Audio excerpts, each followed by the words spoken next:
এই যে নদীর পাড়ও যে বাড়িঘর আছিল এগুলার গড়ের বিরুদ্ধে পানি আসিল না। আবার গতকালকের প্রচুর মেঘর কারণে গড়ের বিরুদ্ধে পানি আওয়া ধরছে। আমি মৌলভীবাজার সদর উপজেলার শেরপুর কুশিয়ারা ব্রিজটনে আমি এই মুহূর্তে লাইভ আছি। আমি একটু নিচে নামার চেষ্টা করবো। আমি ব্রিজটনে দেখাইলাম আপনারা রে পানি যে কতটুকু বাড়ছে। আপনারা যে গড় গেলে গড়ের দিকে তাকাইলে বুঝতে পারবা কোন দিন তো আবার বাড়া ধরছে পানি।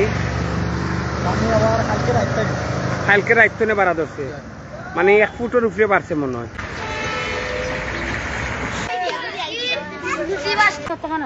আগে মানে বিছনার উপরে পানি আছিল, তখনও কিতা গড় সারিয়া গেছুন না? না এখনো গড় সারিয়া গেছি না। ওই চকির উপরে চকি তুললা মানে আমরা রয়েছি জামাইব ওইখানে আর পরে দিলাইছি ওই স্কুলে তাক গিয়া টাকা পয়সা আছে তারা যাইতে সেন্টারও বাড়া কেউ স্কুলে টান লইছে ওখানে ইখানে যারা পানির উপরে রইয়া গেছে পেকর রইয়া গেছে ইয়ারা তো ভাইতা জানা ভাই যায় স্কুলে ভাইলাই মাদ্রাসাত ইখানেও দিলা। একজন বইনে যে কইরা আপনারা কথাটা উন্ডানি যারা ত্রাণ বিতরণ করেন আশ্রয়ন কেন্দ্র অথবা রাস্তাঘাটের খান্দা দেখি দেখি দিলাইন, কিন্তু আসলে যারা কষ্টে দিন কাটার ঘর আছে এরা ঘর আছে ও তো ইগর তালা মারা ইগরা মানুষ ঘর আছে ওই যে দোকানদার ইগরের মানুষের ঘর আছে।